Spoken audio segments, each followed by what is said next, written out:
Olá, pessoal. Vamos lá, vamos dar sequência ao nosso próximo encontro. Como tributo, ele só pode ser constituído, criado e majorado por lei stricto sensu. Embora vocês vão estudar em direito constitucional a partir do processo legislativo, eu estive pensando aqui com meus botões, pode ser que em algum concurso não caia direito constitucional, só caia direito tributário. Por isso eu vou abordar, nesse nosso encontro, o processo legislativo. A gente vai acompanhar na Constituição Federal e eu vou fazendo comentários, falando como são os trâmites de aprovação.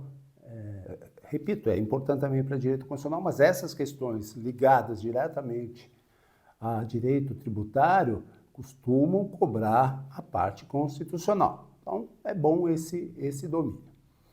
Na Constituição Federal, ele considera o poder legislativo da União, que é bicameral, ele é composto de duas câmaras, duas casas legislativas.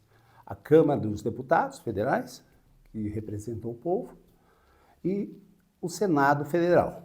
Então, salvo exceções, o processo legislativo passa pelas duas casas. Devemos ter em mente também que essas leis, essas normas, elas estão alocadas numa estrutura hierárquica. Então, lá na hierarquia máxima nós temos a Constituição, depois a gente vem embaixo da lei complementar, as leis ordinárias. E o que significa exatamente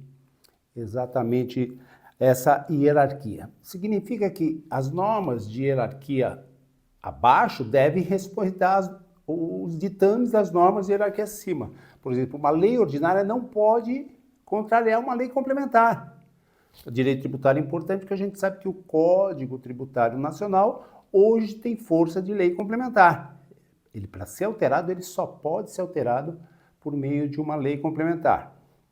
Então, hierarquia das normas pressupõe que uma norma de hierarquia inferior não possa contrariar a norma de hierarquia superior, e ela busca o seu fundamento de validade, ou seja, ela diz, eu sou válida, porque na norma superior diz isso, eu estou versando exatamente sobre uma matéria que está específica na norma superior. Então, uma lei complementar, ela vai ser válida, vai buscar o seu argumento, o seu fundamento de validade na norma constitucional. Lá na norma constitucional, por exemplo, diz que normas gerais, nós vimos, normas gerais têm que ser editadas por lei complementar. Então, o Código Tributário, quando está editando essas normas gerais, diz eu sou válido porque a Constituição assim determinou. Tá? Então, a hierarquia das normas pressupõe que o fundamento de validade de uma norma, ela busca na norma superior, e que uma norma de hierarquia inferior não pode contrariar a norma de hierarquia superior.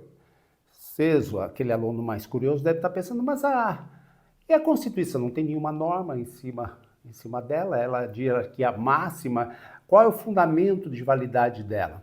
Aí um filósofo jurídico importantíssimo, Kelsen, ele diz que, incerto na Constituição, existe uma norma fundamental que fundamenta toda a Constituição. Foi mais para fechar um sistema lógico. Então tem isso, a Constituição, ela fundamenta todas as normas e a ela própria, tá bom? Não quero esmiuçar isso, porque a gente levaria bastante tempo, teria que falar um pouquinho de filosofia de direito, isso não é relevante, a gente está aqui para concurso público na área fiscal, ou similares. Eu posso afirmar até que para a área jurídica, para juízes, promotores, a nossa aula serve bastante. Claro que eles vão dar, com essa base, eles vão ter que complementar o estudo em jurisprudência, vai prestar concurso para a Justiça Federal, por exemplo, do Paraná, então eles têm que ver a jurisprudência que está lá no Tribunal da Quarta Região, que é o que tem circunscrição sobre toda a Justiça Federal, e assim por diante, tá? Então, pessoal, por favor, peguem a Constituição Federal e vamos acompanhar essa aula junto com a Constituição. Vou falar de processo legislativo, tá bom? Lembrando que a Constituição Federal volta a esse processo legislativo usando como exemplo o Poder Legislativo da União. Congresso Nacional. Congresso Nacional, que é o Poder Legislativo da União, ele é composto de duas casas, Câmara dos Deputados e Senado. E aí os estados? Os estados, eles têm que seguir o mesmo modelo, no que der, né? No que os estados, o Poder Legislativo é unicameral. Então, a Assembleia Legislativa, ela só vai ter, esse projeto só vai passar numa casa, mas o restante, todo o procedimento, tudo isso segue a mesma norma constitucional. Em direito constitucional, vocês vão ver que isso chama princípios estabelecidos, tá? Ou simetria federativa, tá? Onde as normas estaduais, as normas municipais, elas têm que estar compatíveis com a Carta Maior, tá bom? Mas aí, direito constitucional propriamente dito. Aliás, é uma matéria que eu adoro também, muito, muito legal. Mas a gente está focado para concurso público de direito tributário, então vamos nos ater a isso. Então, eu vou lá na Constituição, evidente que eu enxergo muito bem o próprio, só para dar uma estética, né, de professor intelectual. Então, vamos lá. Artigo 59.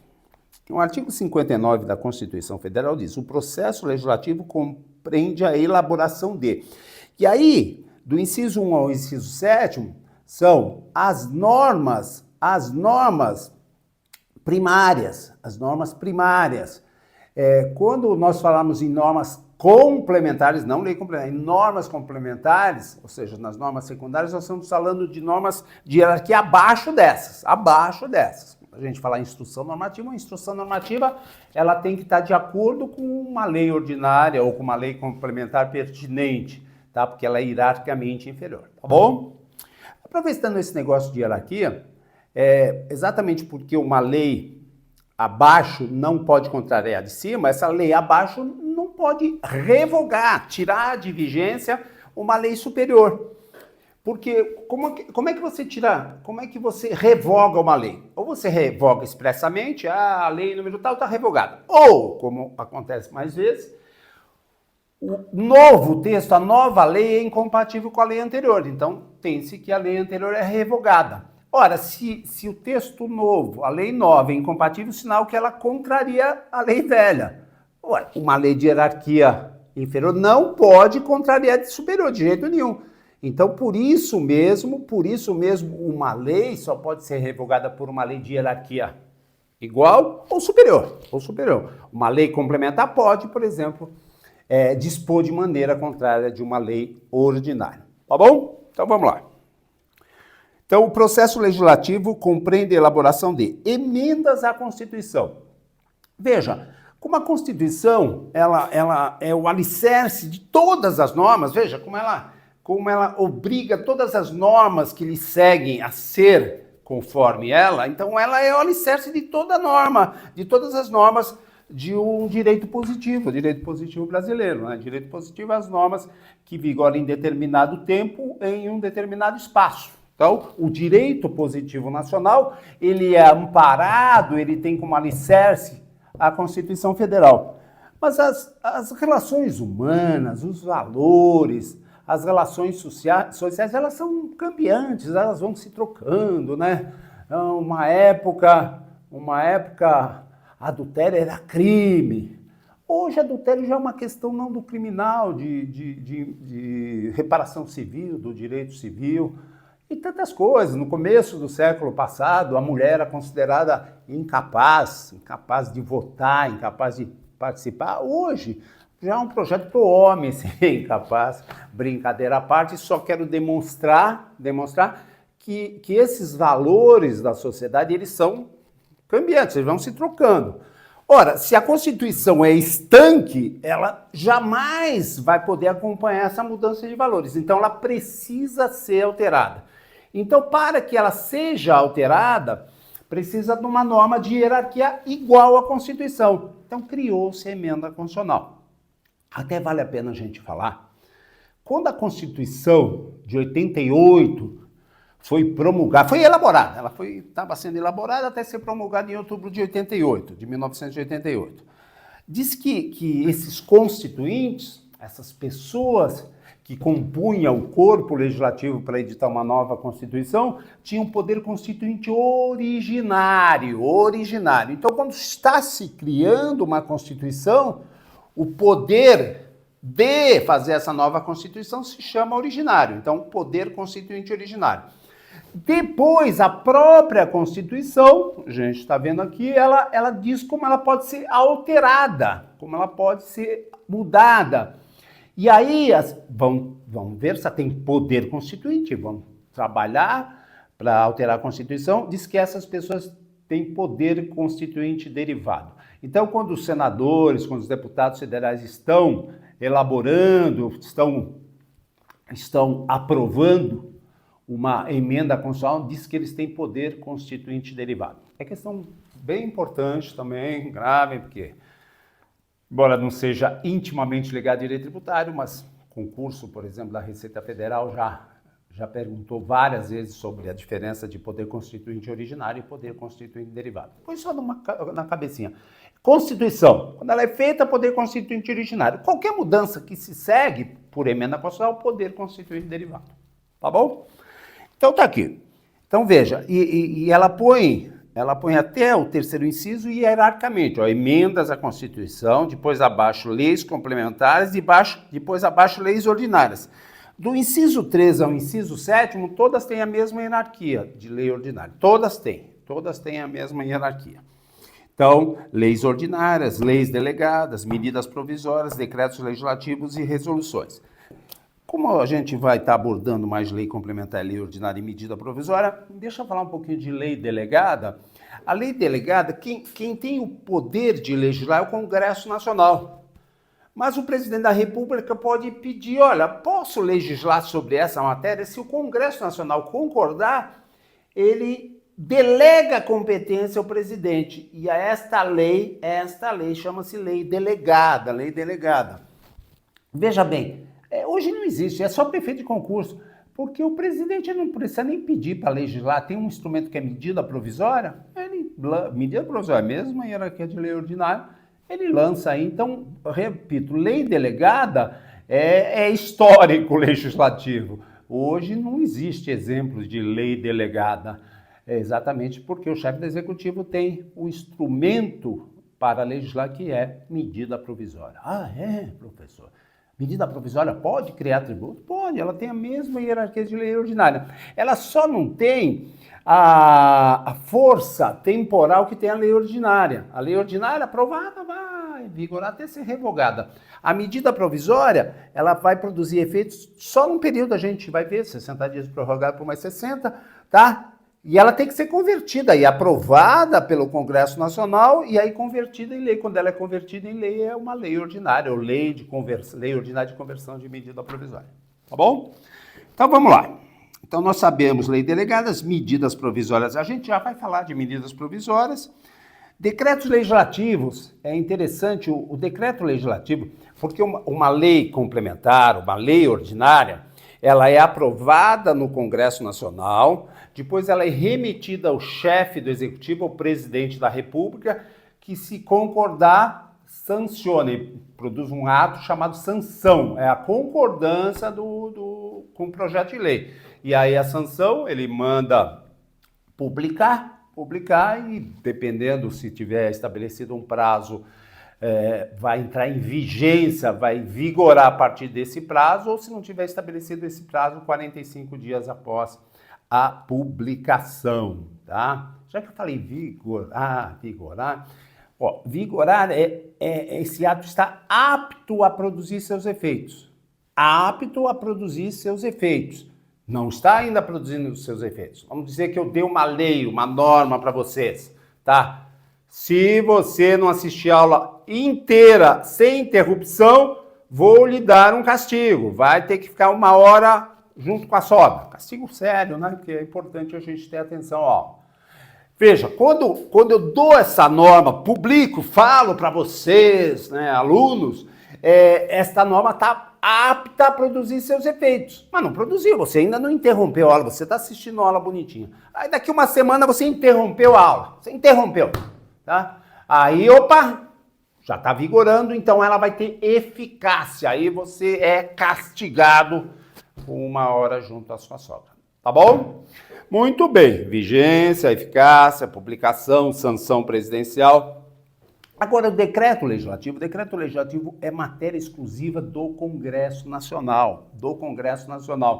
Então, ele vai ser publicado, ele vai ser sancionado, na realidade, promulgado na própria Casa Legislativa. Então, o decreto legislativo, ele passa pela Câmara dos Deputados, passa pelo Senado e não é remetido ao chefe do Executivo.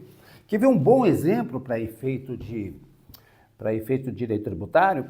Um tratado internacional. O presidente da República, ou os diplomatas que o presidente acreditou, estão lá fora fazendo um acordo, acordo tributário, aí assinam um tratado internacional. Esse tratado internacional só vai entrar em vigência depois de aprovado pelo Congresso Nacional por meio de decreto legislativo. Então, tratado internacional para produzir efeitos dentro do território nacional só se aprovado pelo decreto legislativo. Do resto é igualzinho a lei ordinária. Mesma coisa, mesmo número de votantes, o restante é idêntico.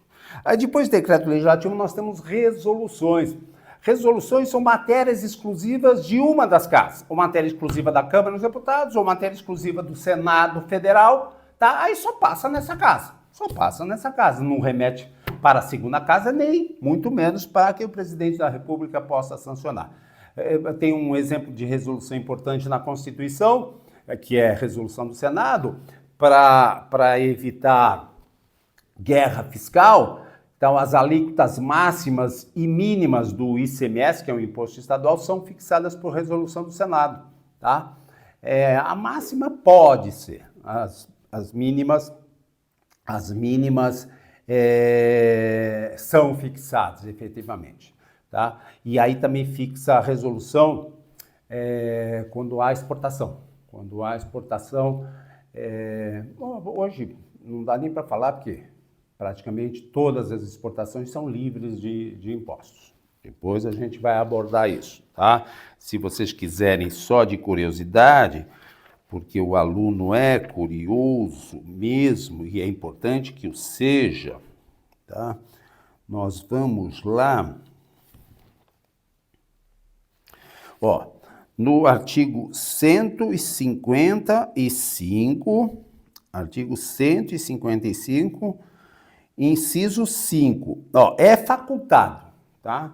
Pode ou não pode estabelecer alíquotas mínimas nas operações internas mediante resolução de iniciativa de 1/3. Iniciativa é quem apresenta o projeto de lei, o projeto de resolução, e aprovada por maioria absoluta de seus membros. Maioria absoluta se considera a maioria dos membros da casa, não a maioria dos que compareceram para a votação.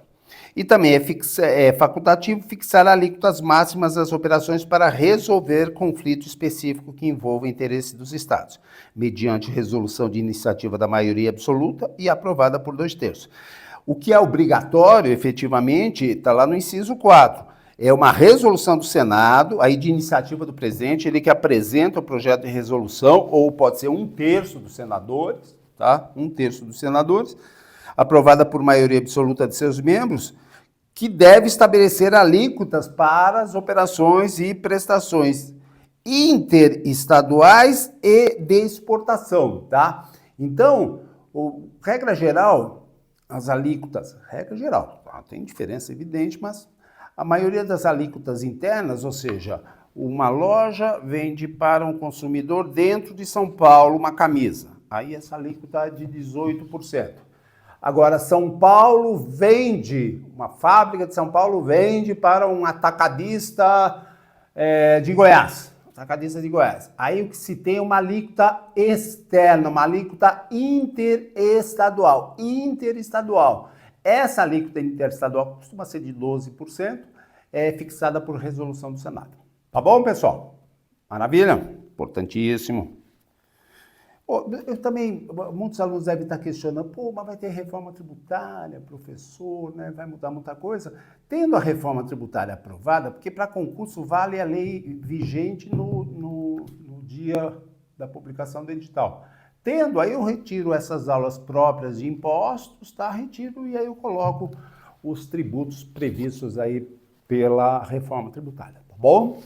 Mas é fundamental esse conhecimento básico, mesmo que mude a carinha, o nome do tributo, esse conhecimento não se perde, vai servir para a criação do que dizem imposto dual, né, de valor agregado dual, uma contribuição para a União, e aí um imposto sobre valor agregado para os estados e municípios, é o que se tem, é o que foi aprovado. Hoje nós estamos gravando, foi aprovado só na Câmara dos Deputados, ainda vai passar no Senado. E então, aí depois a gente faz a alteração, a gente faz a adaptação. Mas essa parte básica é fundamental, é importantíssimo. Até saber dos impostos, claro que vai sair o histórico, existia o imposto sobre produtos industrializados, ele foi substituído por tal. E também vocês não podem perder de vista que vai ter uma época de transição, onde todos esses impostos vão estar vigorando, a lei dos tributos previstos pela malfadada reforma tributária. Sim, não posso fazer comentários. Bom, parágrafo único, mais processo legislativo, aí propriamente da Constituição, tá? Mas lei complementar é que determina como é feito esse processo legislativo, tá? Ele que vai acabar disciplinando. Aí no 60, eu acho legal vocês saberem como a emenda constitucional ela é aprovada. Então, a emenda constitucional, ela tem que passar nas duas casas, duas vezes. Então, para alterar a Constituição, é bem mais difícil, lei ordinária uma vez, lei complementar uma vez, então é muito mais difícil aprovar a emenda constitucional. Por isso que muitas vezes se colocou matérias lá na Constituição, não que elas sejam pertinentes ao tema constitucional, mas para dar mais estabilidade, para não ficar alterando toda hora. Essa é a razão da nossa Constituição ser muito prolixa, né? Enorme. Então, a emenda constitucional, ela tem um procedimento todo diferente. Primeiro, quem pode apresentar a proposta de emenda constitucional chama-se PEC, Proposta de Emenda Constitucional, e como é feita a aprovação. E lembrando que ela passa nas duas casas.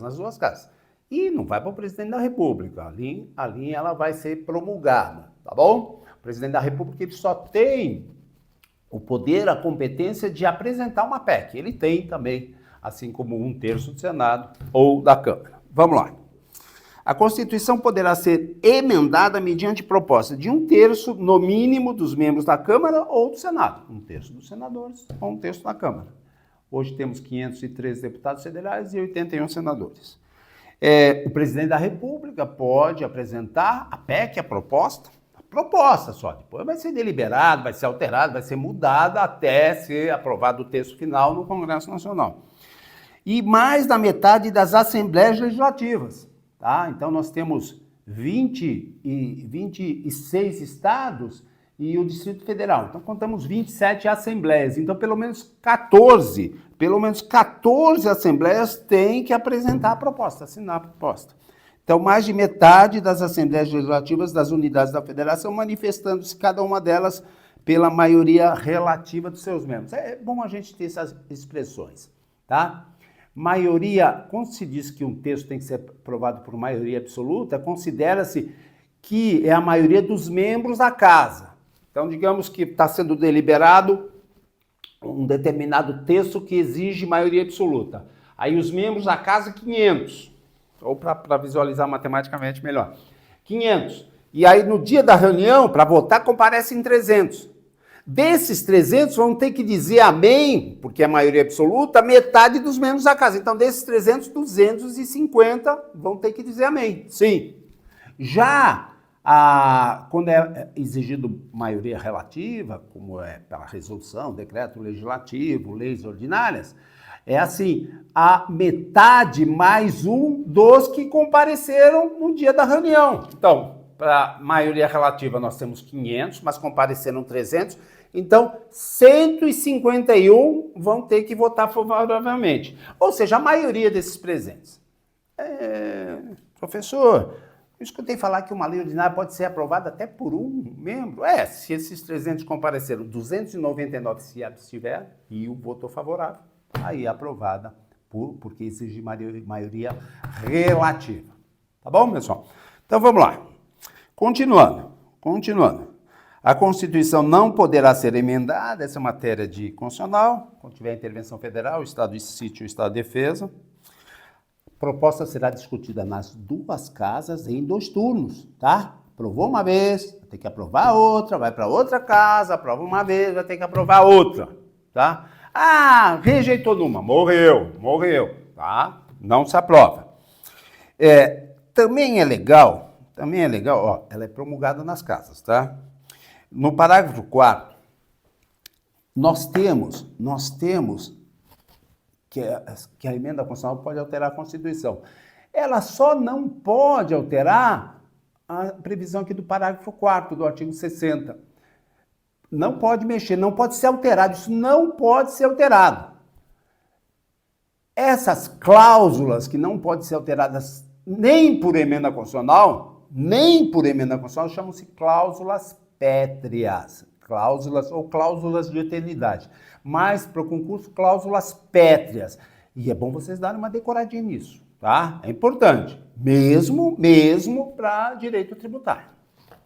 Então, quais são as cláusulas pétreas? Forma federativa do Estado. Então, nós sabemos que o nosso Estado é federativo. Por que federativo? Porque ele descentraliza o poder legislativo. Então, nós temos o poder legislativo da União, aí tem o poder legislativo dos Estados-membros e o poder legislativo dos municípios. Houve uma descentralização. Então, se você quiser reduzir a autonomia de uma dessas entidades federativas, você está atentando contra o princípio federativo. Isso seria uma cláusula pétrea. Não pode, vai ser considerado esse dispositivo inconstitucional.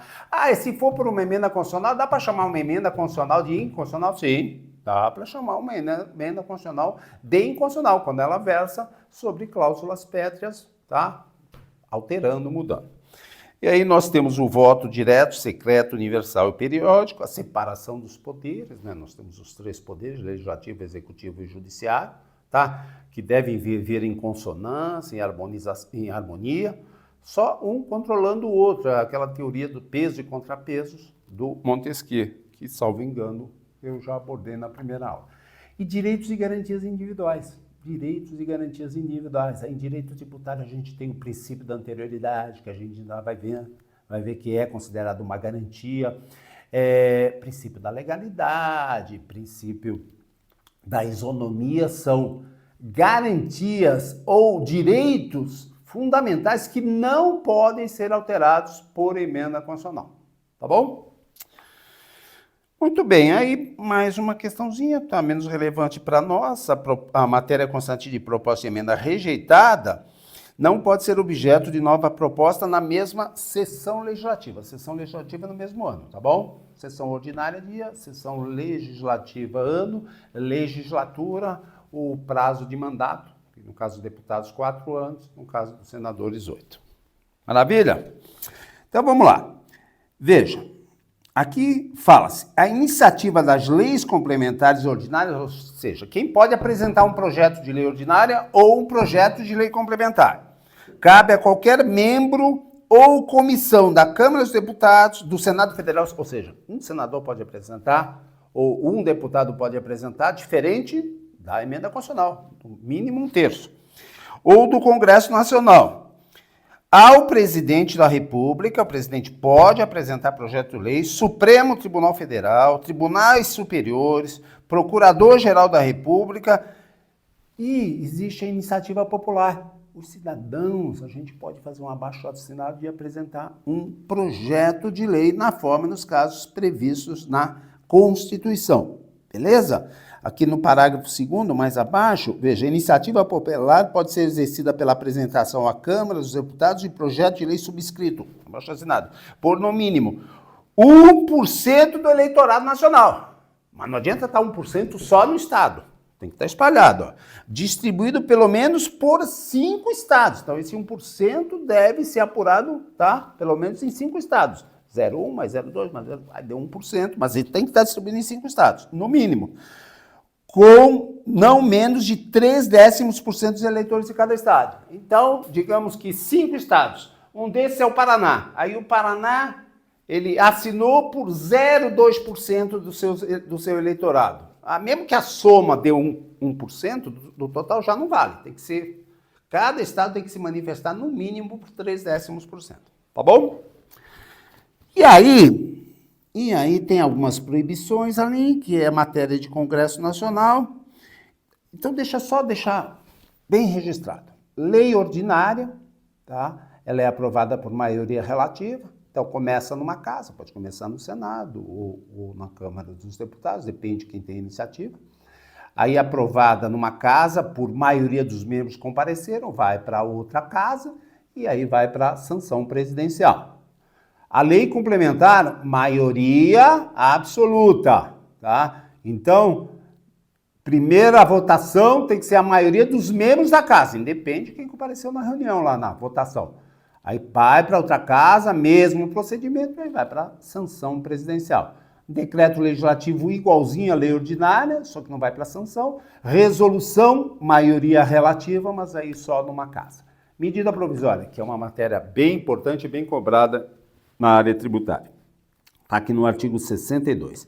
Em caso de relevância e urgência, o presidente da República poderá adotar medidas provisórias com força de lei. Então, quanto à medida provisória, ela está produzindo seus efeitos, a lei ela não foi aprovada ou rejeitada pelo Congresso, tem força de lei ordinária. Tá? Não adianta você dizer, mas a medida provisória ainda não foi aprovada no Congresso. Não interessa, a medida provisória está te obrigando, você tem que cumprir.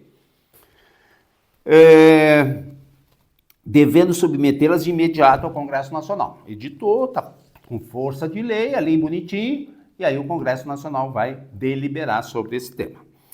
É proibida a edição de medidas provisórias sobre matérias relativas tal. Vejam bem que não tem proibição de tributos, então pode versar. Ela só não pode versar sobre normas gerais tributárias, porque normas gerais tributárias, as normas gerais devem ser editadas por lei complementar. E a proibição no inciso terceiro, reservada à lei complementar. Então não pode medida provisória sobre normas gerais. Legal?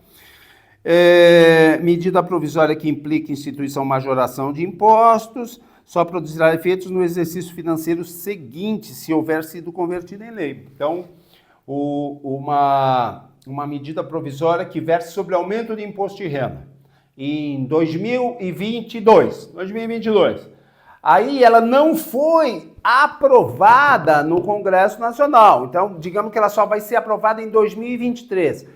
Aí ela só vai produzir seus efeitos a partir de 2024, tá? Para que ela pudesse ela foi editada, para que ela pudesse produzir seus efeitos a partir de 1º de janeiro de 2023, ela tinha que ser aprovada pelo Congresso Nacional, ou seja, convertida em lei ordinária em 2022, tá bom?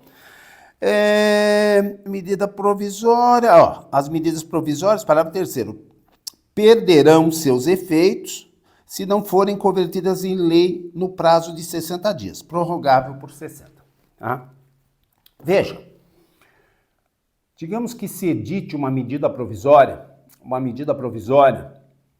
para aumentar em 60% a escola do teu filho, ou a escola do teu sobrinho, ou a escola de algum parente. Então, 60% de aumento à medida provisória. Aí, essa medida provisória, digamos que ela produziu efeito no 1º mês, no 2º mês, no 3º mês, no 4º mês. Tu está obrigado a pagar esse aumento, ela tem força de lei. Chegamos no 4º mês, essa medida provisória não foi aprovada. Não foi nem deliberada, nem perderam o prazo. Aí ela perde seus efeitos, como se nunca tivesse existido, tá? Ou produzindo seus efeitos durante esse prazo de 120 dias. Quem vai determinar isso vai ser o Senado. Então, digamos que o Senado Federal delibere os efeitos que essa medida provisória produziu nesses 120 dias. e o Congresso Nacional diga, ela não produziu efeito nenhum, zero. Aí vai ter que se devolver o que você pagou nesses 4 meses. Como vai ser devolvido, depois isso vai ser regulamentado. Ou o Congresso Nacional fica 60 dias caladinho, não fala nada. Aí, os efeitos da medida provisória, enquanto ela esteve vigorando, então nesses 4 meses, aí vale. Então, o que você pagou nesses 4 meses não vai ter direito à restituição, tá bom? Então, vamos lá. Vamos ver onde é que está isso aqui, ó. Parágrafo 6º. Se a medida provisória não for apreciada em até 45 dias contados de sua publicação... não, isso aqui é mais processo legislativo, prorrogação uma vez, tal... Sessão separada, processo de redição, no editado. Tá. Parágrafo 11. Não editado decreto legislativo que vai disciplinar como ficam as relações jurídicas pactuadas sob a égide da medida provisória, esses 120 dias, tá? Então, não editado esse decreto, ó. O Congresso ficou quietinho, bonitinho. Não editado o decreto legislativo, até 60 dias após a rejeição ou perda de eficácia da medida provisória, as relações jurídicas constituídas e decorrentes de atos praticados durante sua vigência conservar-se-ão por elas regidas. Então, assim, ó, nesses 4 meses você pagou os 60%. Aí depois, no 5º mês, volta ao preço anterior. Isto se o Congresso Nacional ficar quietinho, não falar nada. Nós tivemos um caso na Receita Federal que o nosso aumento foi dado por medida provisória e aí não teve o devido decreto legislativo. Aí a gente ficou rezando para 60 dias não ter o decreto legislativo, pelo menos aqueles 4 meses de aumento se mantiveram. E foi o que aconteceu, foi o que ocorreu. Bom, tá aí a parte de, deixa eu ver mais alguma coisa, tal... É isso mais relevante, o mais relevante. Se você quiser dar uma olhadinha nas leis delegadas, eu já falei no artigo 68, também não é relevante. Então, de processo legislativo que eu estava incomodado, fiquei me incomodando desde a última gravação. Falei, não, preciso dar um pouquinho de processo legislativo, porque pode não cair... Pode não ter exigência de direito constitucional e mesmo assim, por exemplo, os exames da Receita Federal, eles costumam cobrar essa parte de processo pertinente a direito tributário. Como o direito tributário está preso ao princípio da legalidade, então é fundamental essa questão. Tá bom, pessoal? Obrigado aí pela paciência. Até o próximo encontro.